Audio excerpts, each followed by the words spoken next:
you our newest RYLA graduates. A lot of you know that RYLA is near and dear to my heart. This was my third RYLA as a counselor, and I have to tell you, if you ever get the opportunity to volunteer and be a counselor, you should go for it. It's an amazing opportunity to find out about yourself and just to grow with all of these other people. And it's inspiring to watch the metamorphosis that happens from the beginning of the week to the end of the week. It gets better each year, I have to say. It's an experience of a lifetime. You're going to hear that. You've probably heard it many times before. It's true. And you have to be there to try it sometimes.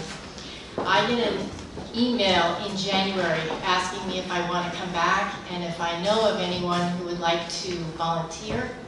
So if you're interested, please let me know and I'll give them your names. So we have two of our three RYLA students with us tonight. Both are from Bella Vista High School.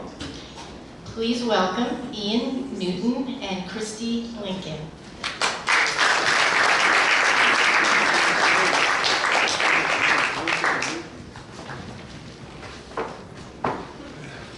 Hello, I'm Christy and this is Ian. And as you have heard, we went to RYLA this summer, week 2. We went the same week. And it truly was an experience of a lifetime.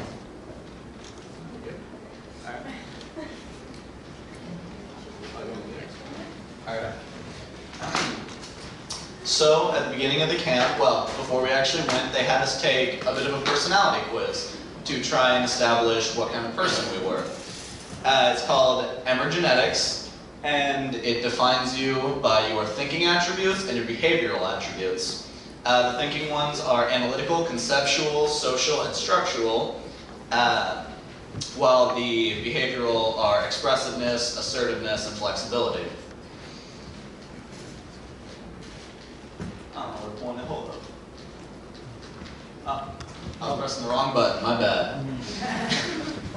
Alright, so as you can see, the 4 categories are very different. Analytical works with clear thinkers who are worried about solving the problems logically. So they would be famous scientists, Isaac Newton, people like that are more analytical rather than conceptual, social, or structural.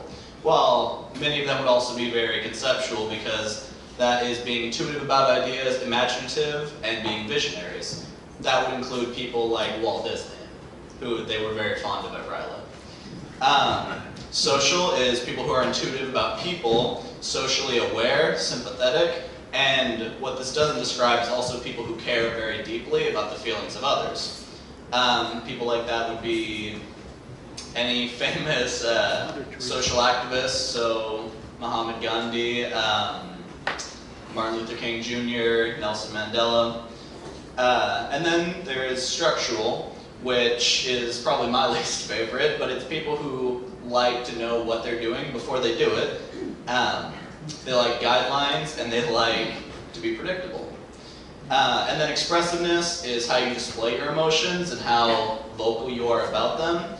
And assertiveness is the amount of energy you put into it. So many people wonder how you can be assertive but not expressive. And the way they described it to us at the camp was, do any of you guys know someone who, when you're talking about what restaurant you want to go to, says, oh, I want to go to a Spanish place, but everyone else is thinking more of a Thai place? And then they're the ones who end up driving and they make a wrong turn and end up in the parking lot of the Spanish place. That's how you would be assertive without being expressive. And then flexibility is how willing you are to accommodate to the thoughts and actions of others. I'm pressing the right button this time, there we go. And then you can see the results of, it looks a little weird, but from left to right is me, Hannah, and Christy.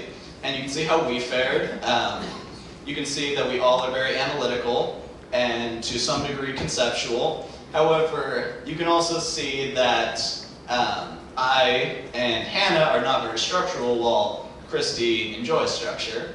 You can also see how we behave, and you can see how Hannah and I are very assertive and very expressive, but not very flexible, while Christy is fairly expressive, not very assertive, and somewhat flexible. There's no right or wrong way to be with energetics, so I want to make that clear. It's just how you are as a person. So another thing they stress to us is just because, so for example, for me, I am more structural and I'm far right, and I have the least amount of red, which is social, which doesn't mean that I hide in my room all day doing homework, although that's typical. It just means that it takes more energy for me to be social. So although it seems like, I have a lot of friends and I hang out with people, it just takes more energy. And these emergenetics aren't defining people, it's just showing what you're more comfortable with and what your go-to responses are. So my go-to response is structure, while Ian's is more conceptual.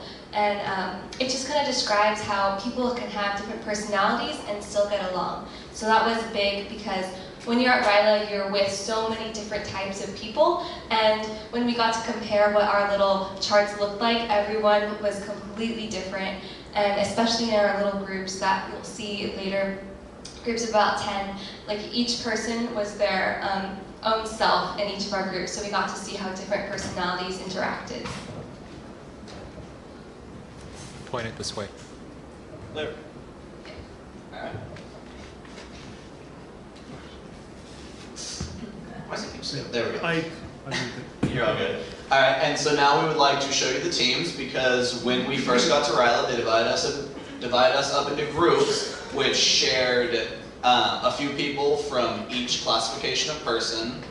People who were more analytical were put with people who were more structural, and so on, so you had a good mix. There we go. And so as you can see, my group was called Fresh and Spicy. We were the coolest group and the group with the most energy. These are amazing people that I've met and still maintain relationships with and still talk to on the daily. As you can see on in the picture on the right, we all have matching headbands that I still have to this day that I keep on my dresser. I was going to bring it to show you guys, but I forgot, so. But in case you were wondering, they all have their own unique nicknames on them, and mine was Tapatio, because we were naming them after spicy things. And then this was Hannah's group, but unfortunately she couldn't be here. She had prior commitments. But they were Samurai Squad. I don't know the people as well as I know my group, but I have met, but we did socialize with a lot of people at RYLA, and so I know that from the ones I do know, they're all very nice.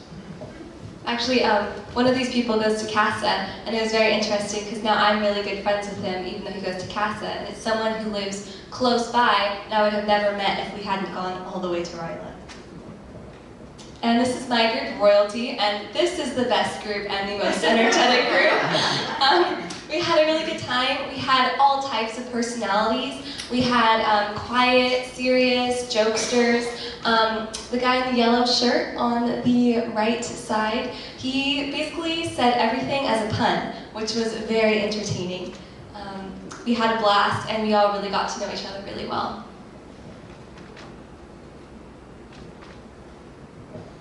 All right, and so we would like to now share with you what our major takeaways were from RYLA and what we learned. We learned that there's a difference between willing and eager. Because being eager means more than being excited for the end result of whatever task you're doing. It means that you're eager to do the work so that way you can grow as a human being and so you can help your community. While being eager, or while being willing, in the end isn't as good of an option because you won't feel as satisfied. Alright, so like I said, once you finish a task willingly, you'll always wish you'd tried harder, which is why they stress at RYLA that you give something your full effort the first time you do it.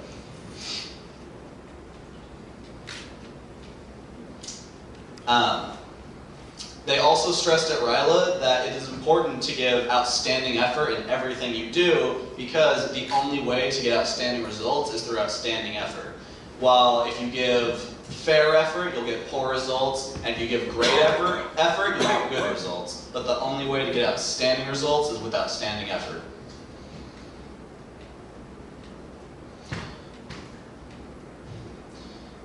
They also taught us that relationships are rented, not owned, and the rent is due every day. This means that in order to maintain relationships with family and friends, you have to make the effort to reach out and interact with them as often as possible. Now the bad news is that reaching out isn't optional if you want to maintain relationships with people who you desire to be close with. It means that you have to go the extra mile and you have to do it as often as possible. However, the good news is that you don't have to do much. All it takes is a phone call, maybe once or twice a week, to connect with someone, to make sure that they're doing all right. However, this will make your relationship or your friendships much stronger, as it will be based on a continuous conversation throughout the weeks.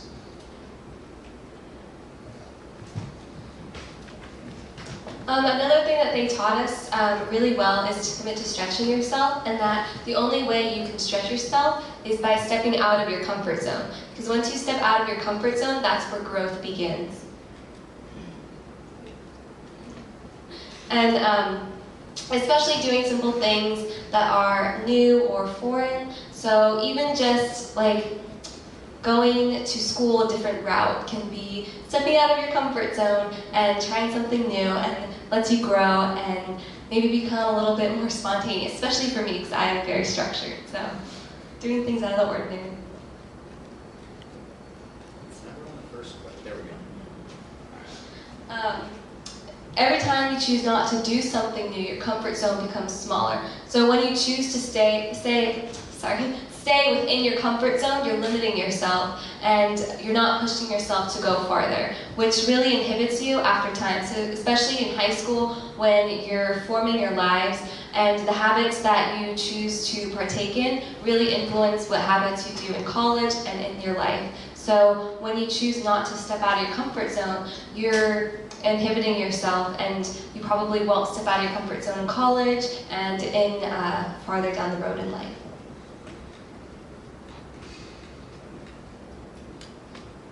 And the only way to stretch out your comfort zone is to do what can make you uncomfortable. Not unsafe, but just uncomfortable. So, like I said, stepping out of your comfort zone is what makes you grow.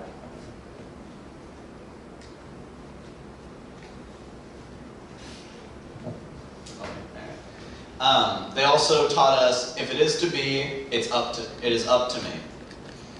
Which means, which is probably the most important lesson that we learned at RYLA, and it was to lead by example. It means that if you want to see change in the world, you have to be an active participant in that change. And a quote that they mentioned to us from Mahatma Gandhi is, "You must be the change you want to see in the world." Because change can only come from a group of active, well-informed citizens who know that there's something wrong and know that they're willing to enhance their community. It also can sometimes mean doing the unpopular and what is against the driven path. It can also mean making hard decisions that you know may not make you popular, but you know it will improve the community. And now, at the end, we would like to, these are just two pictures I really liked from RYLA, so I figured I'd put them in the slideshow.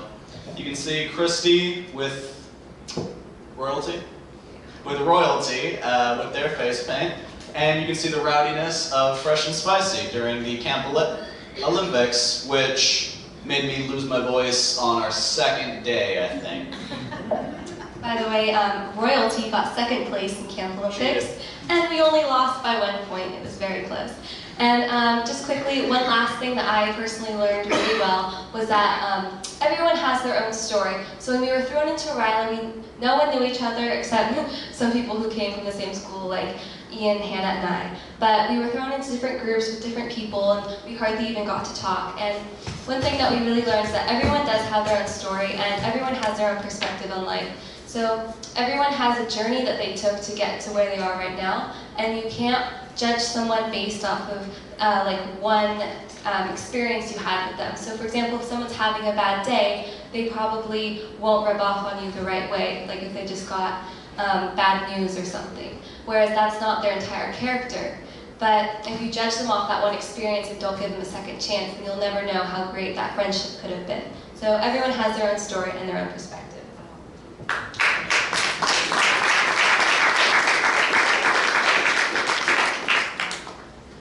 Now, to end on a lighter note, I would like to mention that not only did we have the coolest headbands ever, but we also had a really cool, although it's hard to see, jalapenos and peppers drawn on our arms every day, and we looked really cool. So.